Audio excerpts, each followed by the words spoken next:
Вітаю на АТР. Час новин в ефірі «Заман». Сьогодні 21 жовтня і 602-й день анексії півострова. На кордоні з тимчасово анексованим Кримом триває громадянська блокада. Сьогодні 31-й день Кримському Майдану. Пошкоджені вчора опори лінії електропередач Мелітополь-Джанкой готують до відновлення. Опори в аварійному стані, проте напругу не відключили. Сюжет готується до ефіру, а ми продовжуємо.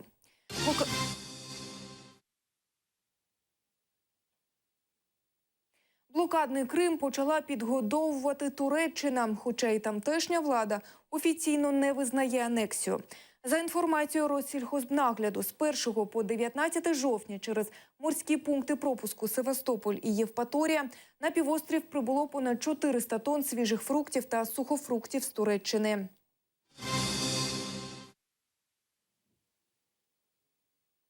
Опалювальний сезон в Криму під загрозою. На засіданні Держради Російської адміністрації Криму заступник міністра ЖКГ Якуб Сейтулаєв заявив, наразі запасів вугілля і мазуту для опалення лікарень та інших соціальних установ недостатньо. Зокрема, він зазначив, на сьогодні опалення включили лише в 37% кримських лікарень. Крім цього, 40 шкіл і 32 дитячих садки на півострові не готові до опалювального сезону, передає сайт Кримінформ.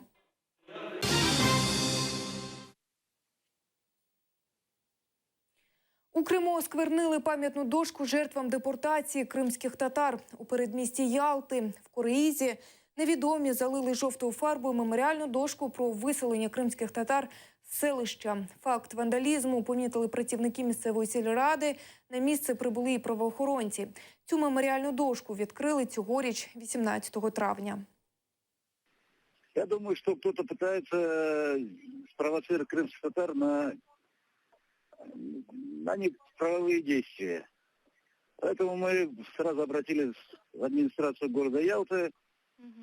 Вот в данный момент сейчас подготовлено обращение от представителей Меджлиса, от представителей Совета старейшин. Также я подписался как член контактной группы по правам человека.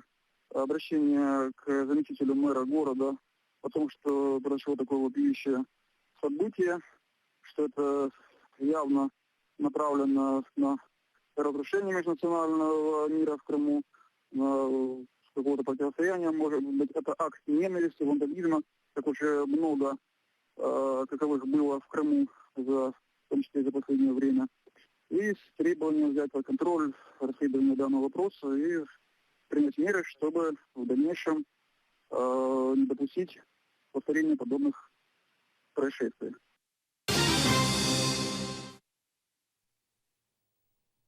Сюжет про теперішню ситуацію на кордоні з тимчасово анексованим Кримом готовий до ефіру. Відновлювати пошкоджені електроопори Мелітополь-Джанкой ще не почали. Через них продовжують забезпечувати електрикою окупований Крим. Вони в аварійному стані, дроти тріщать. В Укренерго кажуть, це небезпечно, при сильних вітрах опори можуть впасти. В даний момент прорабатываются технологии, как это сделать.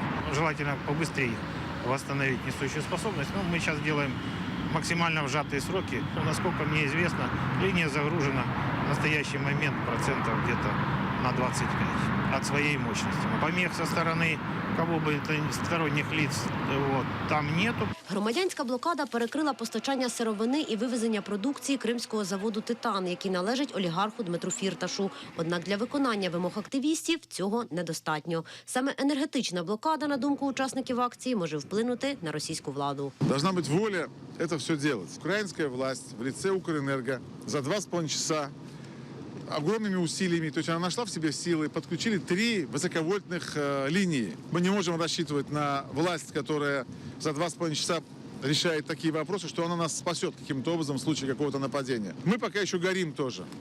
Если погасит патриотизм в крымских татарах, то мы можем уже забыть про Крым вообще навсегда. Небайдужі продовжують підтримувати активістів Кримського Майдану. Сьогодні кримський татарин з Києва прислав фуру з дровами на Чонгар. Мы думаем, примерно на месяц нам это хватит, потому что отсюда будет распределяться по остальным блокпостам эти дрова. Так что на ближайший месяц мы обеспечены. К зиме готовимся и к весне тоже готовимся. Допомагає розвантажувати дрова військовий з позивним «Тім». Йому 65 років. Сам із Сумської області захищав Донецький аеропорт. Там отримав вогнепальне поранення. Переніс кілька операцій. Зараз на ногах і знову готовий звільняти окуповану агресором українську землю.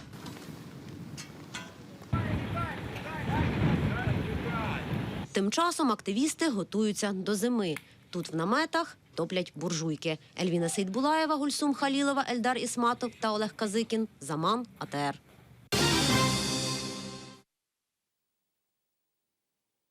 Башар Асад вперше за 4 роки з офіційним закордонним візитом прибув на зустріч з Владимиром Путіним. Президенти в Москві обговорили російські авіаудари та потенційне розширення операції проти терористичних угруповань на території Сирії. Російська авіація почала військову операцію у Сирії наприкінці вересня цього року. Захід і опозиція в Сирії заявляють, що Москва тим самим зміцнює владу сирійського президента, а не бореться з екстремістами. Тим часом прем'єр Туреччини Ахмед Давутоглу офіційно заявив, що хотів би, аби Башар Асад назавжди залишився в Росії. Спасибо, что, несмотря на драматическую ситуацию в вашей стране, вы, тем не менее, откликнулись на нашу просьбу и приехали в Россию. В соответствии с вашей просьбой мы приняли решение и оказываем эффективную помощь сирийскому народу в борьбе с международным терроризмом, который развязал против Сирии настоящую войну. Сирия дружественная для нас страна. Мы готовы внести свой посильный вклад не только в ходе боевых действий в борьбе с терроризмом, но и в ходе политического процесса. Тим часом у мережі набирає популярності відео про російське бомбування Сирії. За 2 дні його переглянули понад 800 тисяч інтернет-користувачів. Відомо, що аерозйомку проводили журналісти провладного російського телеканалу «Росія-24». Аль-Джазіра повідомляє, що справжність цього відео ще необхідно встановити. Аналітик Масачусетського технологічного університету Джим Волш назвав це відео пропагандистським, а також безвідповідальним висвітленням війни.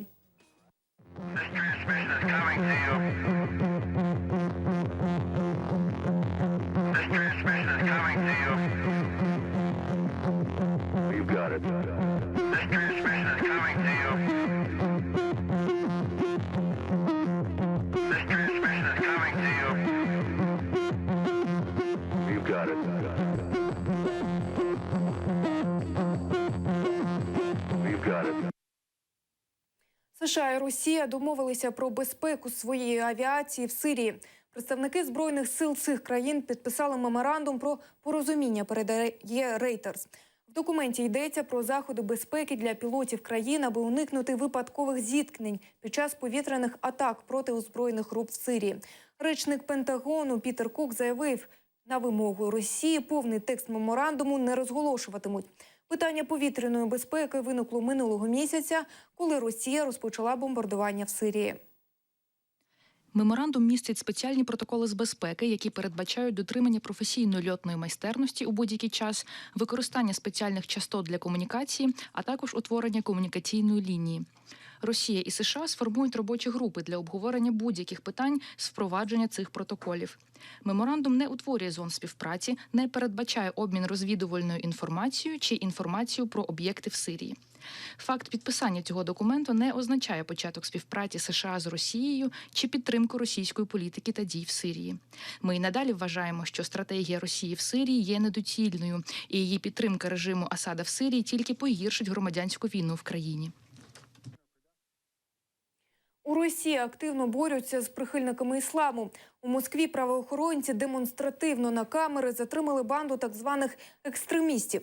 Російські ЗМІ пишуть про штурм осередку організації «Хізбут-Тахрір», яка заборонена в Росії.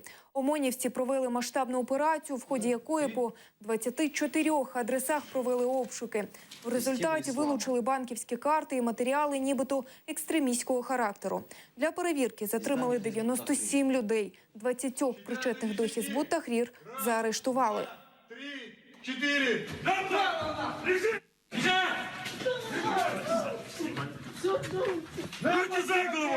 Представься. Джоу. Фамилия, имя, отчество. Джоу Мухон Ахмаджонович. Дата рождения. 1986 года рождения. Прописан где? Таджикистан. Родился там же? Да.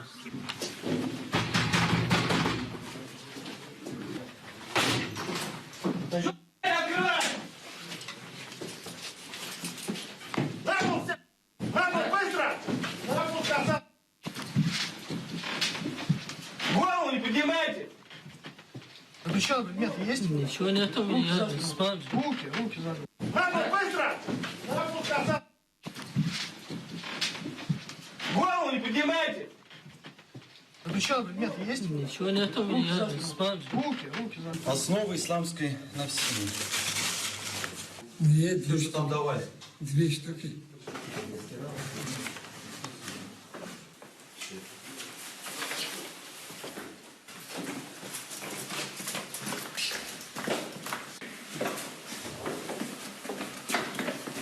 Давай, рукой еще.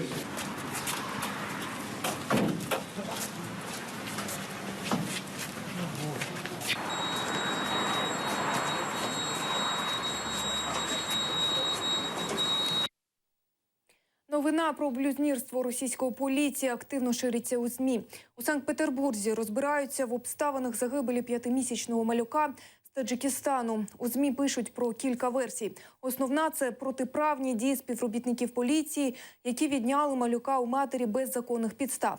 Минулого тижня поліція у Санкт-Петербурзі заарештувала батьків мігрантів з Таджикистану і забрала у них дитину. Сім'я Назарових отримала на руки постанову про їхнє видворення з країни. Матері повідомили, що сина вона зможе забрати наступного дня. Проте вранці батьків повідомили, що їхній син помер. Приехали к нам домой ФМС, сотрудники ФМС забрали жену, брату и ребенку. Отвезли в второе отделение, а с второго отделения жену забрали ФМС в суд. Жену отпустили с брата в 9 вечера, сказали, ребенка завтра возьмете. Завтра в 9 утра вышли из дома, хотели поехать ребенка забрать, звонили, уже говорят, ребенку умер. Тепер поліція Петербурга намагається перекласти відповідальність за смерть здорової немовляти на плечі самих батьків, повідомляє портал «Настоящее время». До будинку Назарових нагрянули інспектори соціальної служби. Їм належить довести, що 5-місячний хлопчик виховувався в нестерпних умовах, що й стало причиною його смерті.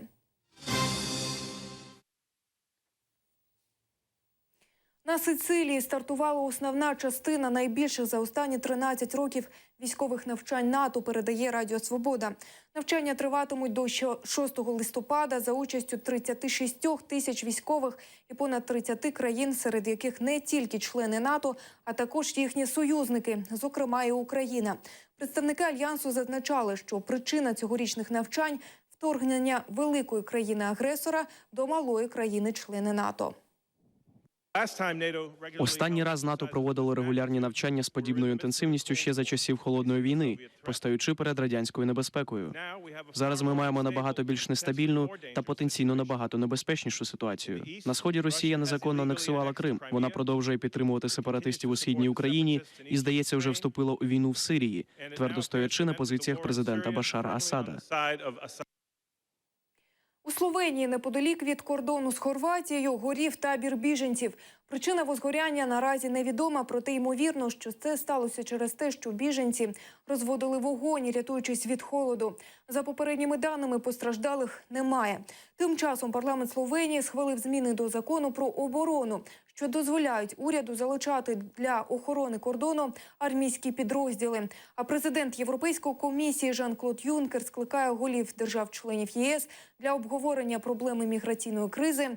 Засідання заплановане на 25 жовтня в Брюсселі.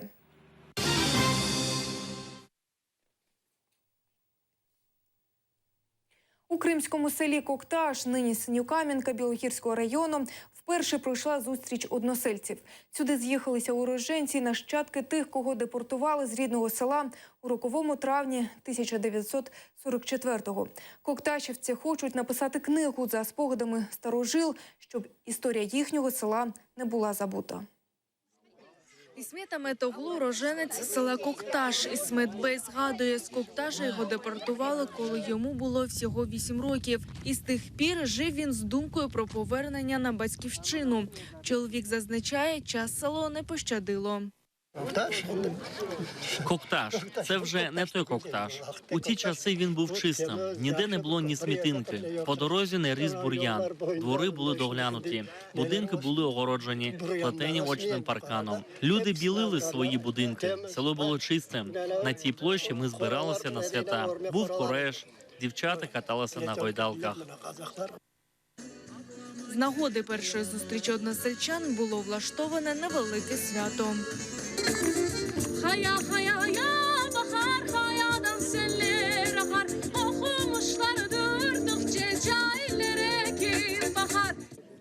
Крім цього, місцеві жителі виступили з ініціативою написати книгу про село. Автором виступить письменник Енвер Абдулхаїров. В основу ляжуть старі фотографії уроженців і їхні розповіді. Сабія Мамутова привезла матеріали про свого дядька. Гафаров Ібадула, гвардії капітан авіації.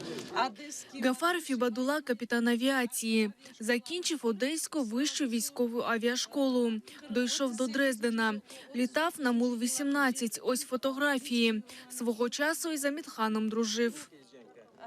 У Кокташі до депортації працювала середньовікова мечеть Кокташ-Джамі. Потім її зруйнували. У 2014 році після довгих пошуків знайшлися спонсори. А так само зусиллями місцевого населення почали її відроджувати.